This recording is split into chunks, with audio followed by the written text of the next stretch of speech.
is it possible for a religious believer to accept scientific theories about the origin of the universe? And of course she refers to the Big Bang and related theories. Dr. Zaid Saab. Well, yes, science, Islam, creation, I mean, these are all closely linked together, because the Holy Quran is such a wonderful book in which there are many secrets that Allah has embedded, and man is only beginning to discover some of those secrets and the foundations for that. But this is unique to the Holy Quran, because the other scriptures do not mention that, or whether they mention that, then there are in conflict to scientific research. Just look at the case of Galileo, for instance, when he put forward his theories of heliocentrism. The church banned his works and put him under house arrest, because it went against what the Bible was saying about the earth being fixed in one place. But however, when we look at the Holy Quran, we have a totally different picture. And as we know that in early Islam, the golden period, Muslim scientists, obviously they were inspired by this foundation from the Holy Quran, and the legacy that they have left behind, obviously to this day, is the foundation for scientific advancement and research and understanding of the origin of the universe. Is a verse of the Holy Quran that I would just like to give you the translation of, and this in fact was the acceptance of Professor Abdul Salam, the greatest Muslim scientist, used this in his acceptance speech when he was awarded the Nobel Prize. And it says, Allah says, "Who has created 7 heavens in harmony. No incongruity canst thou see in the creation of the gracious God. Then look again, seest thou any flaw? I look again, and yet again, thy sight will only turn unto thee confused and fatigued." And Professor Abdul Salam, who obviously understood both the scientific model and religion, was flabbergasted and said that this is why scientists continue to research and go on, because this is the creation of Allah, and this is what we scientists marvel at.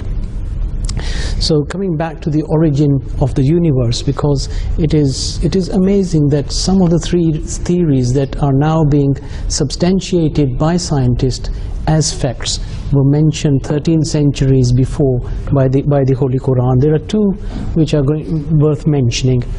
One is the concept of the expanding universe.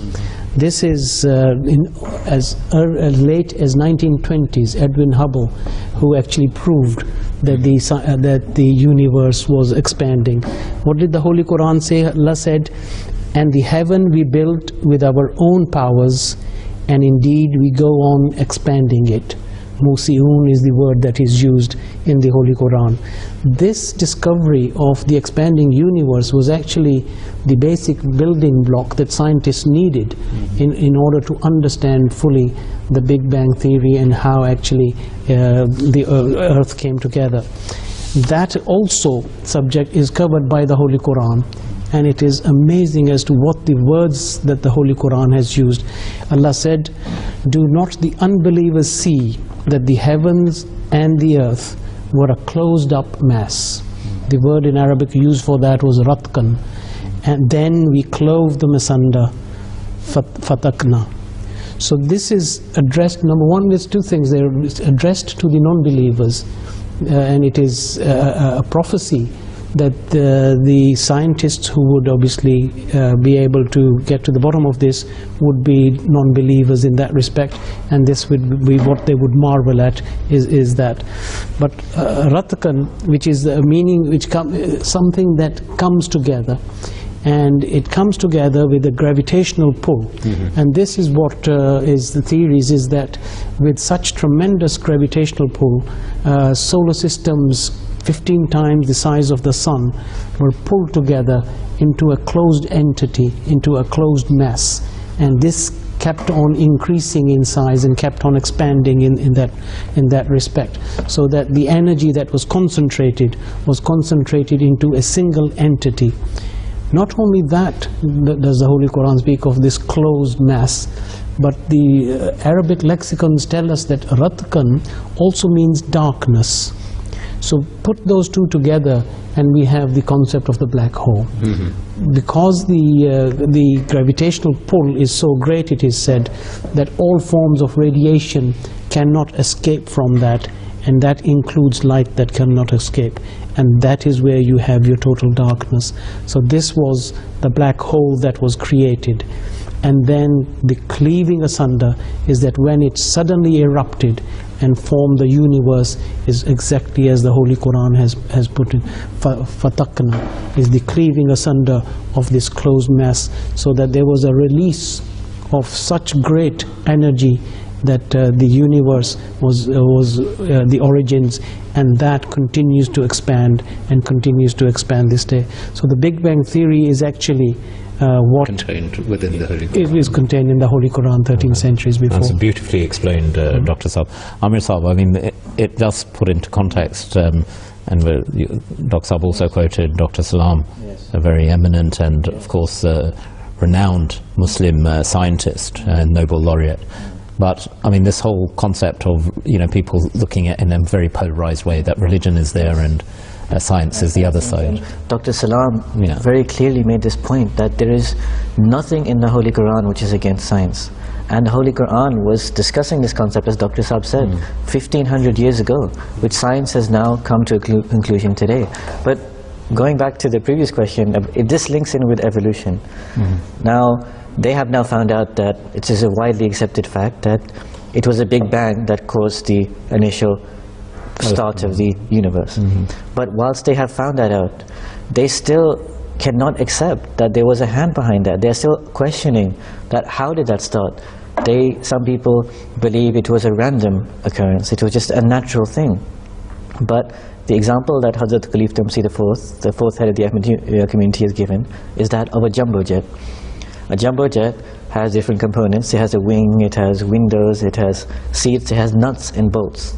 Now, to imagine a jumbo jet being created by chance or by random occurrence or naturally, a person would call you absurd.